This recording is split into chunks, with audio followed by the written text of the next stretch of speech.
अगर आप भी हर ईद पर शीर खोरमा बनाते हैं तो एक बार अंडों में आधा कप सूजी डालकर इस कमाल की रेसिपी को बनाइए। आप यकीन करें आपको इसका जायका बहुत बहुत ज़्यादा पसंद आएगा।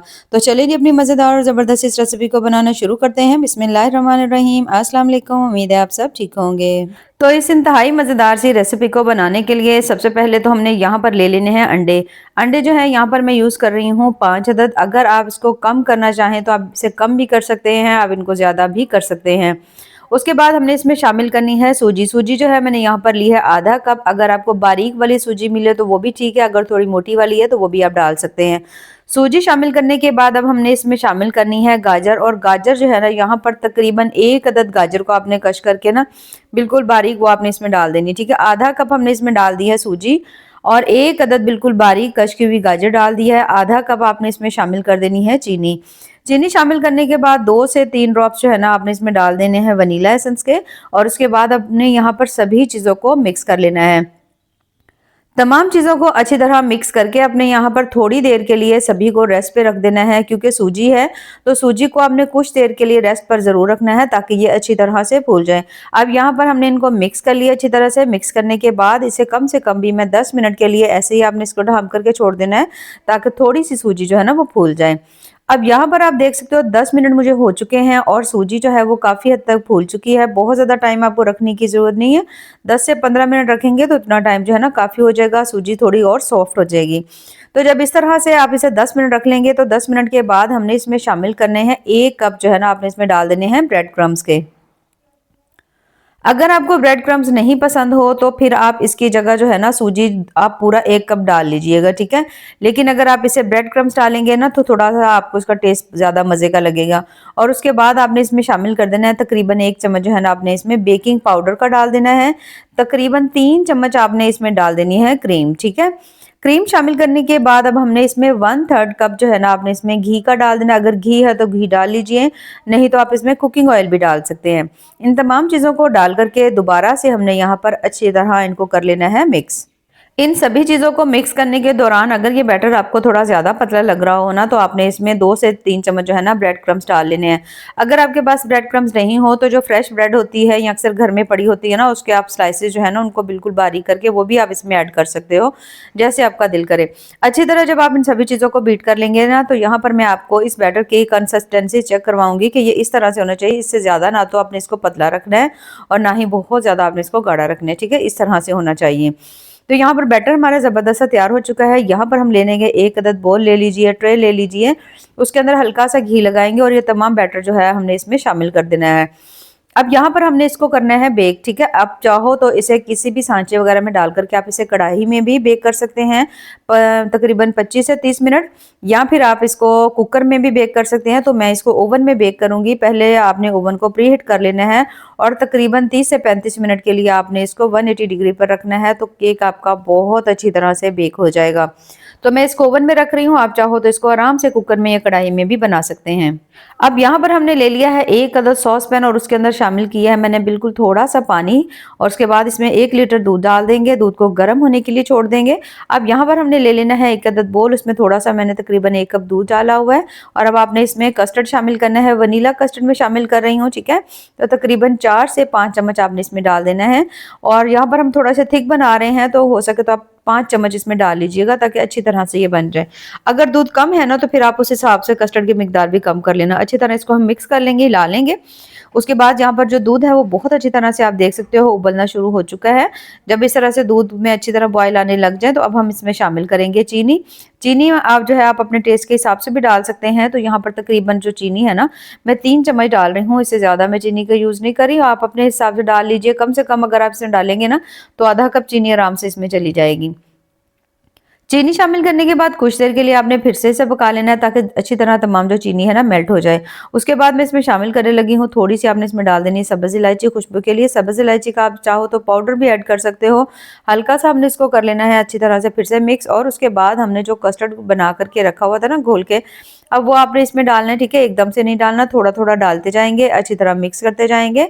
और फिर आपने इसको थोड़ा सा थिक बनाना है, ठीक है। इस कस्टर्ड को आपने आम कस्टर्ड से थोड़ा सा सख्त बनाना है, थोड़ा थिक बनाना है ताकि हम अच्छी तरह से ना इसे पका सकें और ज़बरदस्ती हमारी रेसिपी तैयार हो सके।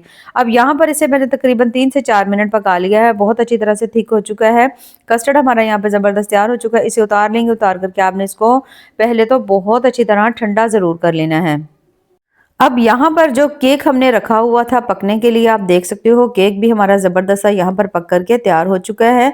अभी थोड़ा गर्म है, जैसे ही हल्का सा ठंडा होगा तो आपने किसी भी छुरी की मदद से इसकी साइड्स को इस तरह से करके खोल लेना है। तमाम साइड्स को इस तरह अलग करने के बाद अब आप इसके ऊपर कोई प्लेट रख लीजिए और इसे उल्टा करके हल्का टैप करेंगे तो आराम से ये जो केक है ना इस तरह से करके बाहर आ जाएगा। तो इसे हमने टैप करके ये देखिए इस तरह से करके हमने निकाल लिया है इस तरह ट्रे में। इसे निकालने के बाद अब हमने इसको कट करना है, ठीक है। अब हमने इसको कट इस तरह से करना है कि अब आपने किसी भी छुरी की मदद से आपने इसको सेंटर से इसके 2 पीसेस करने हैं, आपने इसके छोटे-छोटे पीसेस नहीं करने। ये देखिए इस तरह से करके ना आपने इसके 2 पीसेस में इसको डिवाइड कर लेना है। तो बहुत ज़्यादा ईज़िली ये जो है ना कट हो जाता है, क्योंकि इसके अंदर ब्रेड है, सूजी है, तो टूटता बिल्कुल भी नहीं है, ये देखिए इस तरह से। तो जब इस तरह इसके 2 पीसेस कट हो जाए तो अब यहाँ पर हमने ले लेना है 1 अदद बोल, 1 कप हमने यहाँ पर ले ली है क्रीम। क्रीम लेने के बाद अब हमने क्रीम को अच्छी तरह बीट कर लेना है जब तक कि ये बिल्कुल ज़बरदस्त स्मूथ नहीं हो जाती, साइज़ में डबल नहीं हो जाती। उसके बाद यहाँ पर ये देख सकते हैं आप क्रीम जो है बहुत अच्छी तरह से हमने यहाँ पर बीट कर ली है, ठीक है। सेम इसी तरह आपने कोशिश करनी है, क्रीम को आप अच्छी तरह बीट कर लीजिए। अगर आपके पास बीटर नहीं हो तो हैंड बीटर की मदद से भी कर सकते हैं, लेकिन उससे आपको थोड़ा टाइम जो है ना वो ज़्यादा लग सकता है। इसे करने के बाद अब यहाँ पर ये जो कस्टर्ड है ये भी बहुत अच्छी तरह से माशाल्लाह ठंडा हो चुका है। और अच्छा यहाँ पर एक छोटी सी मैं आपके साथ टिप शेयर करूँगी, अगर आपको लगे कि कस्टर्ड बहुत ज़्यादा गाढ़ा नहीं है तो आप इसके अंदर 2 अदद जो है ना ब्रेड के पीसेस को बिल्कुल बारीक कट करके अगर आप डालेंगे ना तो बिल्कुल जो कस्टर्ड है वो आपका थिक हो जाएगा, ठीक है। नहीं तो अगर आप थोड़ा कस्टर्ड पाउडर ही ऐड कर लेंगे तो तब भी थिक हो जाएगा। तो इसको भी हमने अच्छी तरह बीट करना है कि ये भी बिल्कुल क्रीम की तरह स्मूथ हो जाए, ज़बरदस्त सा हो जाए। तो यहाँ पर हमने कस्टर्ड है दोनों चीज़ों को बीट कर लिया है। बीट करने के बाद अब हम इसे बनाना स्टार्ट करते हैं। तो वही मैंने लिया है यहाँ पर सांचा जिसमें हमने केक को बेक किया था।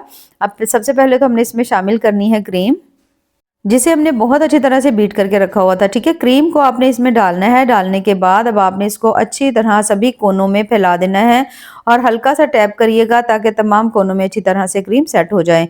उसके बाद ये जो हमने बना करके रखा हुआ था ना केक, उसको आपने इसके अंदर इस तरह से करके सेट कर लेना है।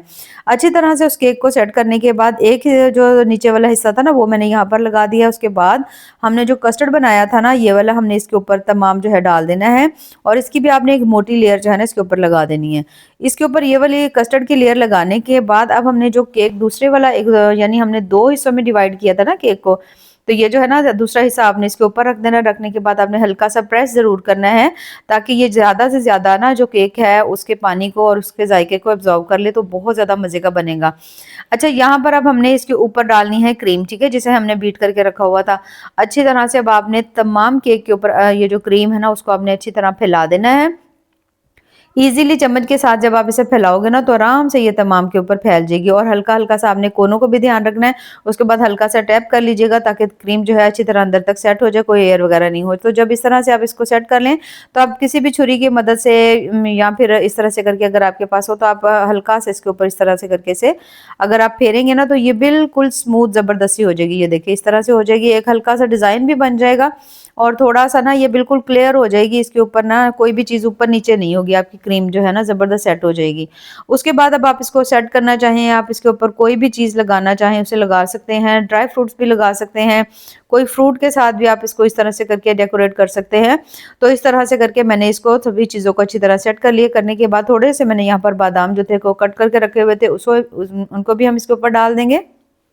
और इन सभी चीज़ों को डालने के बाद यहाँ पर ये जो है ना बहुत ही ज़्यादा मज़ेदार और इंतहाई टेस्टी बिल्कुल सिंपल सी रेसिपी हमारी यहाँ पर बनकर के तैयार हो चुकी है, जो कि बहुत ज़्यादा टेस्टी और बड़ी ही कमाल की बनी है। तो इसे हम रखेंगे फ्रिज में ताकि बहुत अच्छी तरह से ये ठंडी हो जाए। अब यहाँ पर माशाल्लाह बहुत ही ज़्यादा मज़ेदार और ज़बरदस्ती हमारी आज की जो रेसिपी बनकर तैयार हो चुकी है, जो कि अब ज़बरदस्त ठंडी भी हो चुकी है। तो इसे मैंने तकरीबन 2 घंटे के लिए फ्रिज में रख दिया था, तो जिससे ये जो क्रीम है वो भी बहुत अच्छी तरह से सेट होगी, इसकी लेयर्स भी ज़बरदस्त बन गई हैं। तो बहुत ज़्यादा मज़े की है। तो यहाँ पर मैं आपको थोड़ा-सा कट करके भी दिखाऊँगी, एक दफ़ा ट्राई ज़रूर करिएगा क्योंकि ये बहुत ज़्यादा कमाल की बनती है। तो कट करने के लिए इस तरह से करके कोई भी छुरी ले लेंगे और इसे आपने जैसे आपका दिल करे इसके बड़े-छोटे पीसेज़ में आप इसको डिवाइड कर सकते हैं, कट कर सकते हैं। उसके बाद यहाँ पर मैं इसे आपको निकाल कर भी दिखाऊँगी। ये देखिए माशाल्लाह कितनी ज़बरदस्त इसकी लेयर्स बनी हैं, बहुत ज़्यादा कमाल का जायका है। और बहुत ज़्यादा ये रेसिपी जो है ना हेल्दी बनी है, इसमें अंडे हैं, दूध है, बहुत ज़्यादा कमाल की है। तो आप भी इसे ज़रूर ट्राई करिएगा और ट्राई करके हमें कमेंट्स में ज़रूर बताइएगा कि आपको हमारी आज की जो रेसिपी है वो कैसी लगी। यहाँ पर आप देख सकते हैं माशाल्लाह बहुत ज़्यादा लज़ीज़ इंतहाई मज़ेदार से बने हैं। तो ज़रूर बनाइएगा, बाकी दुआ में याद रखिए। अल्लाह हाफ़िज़।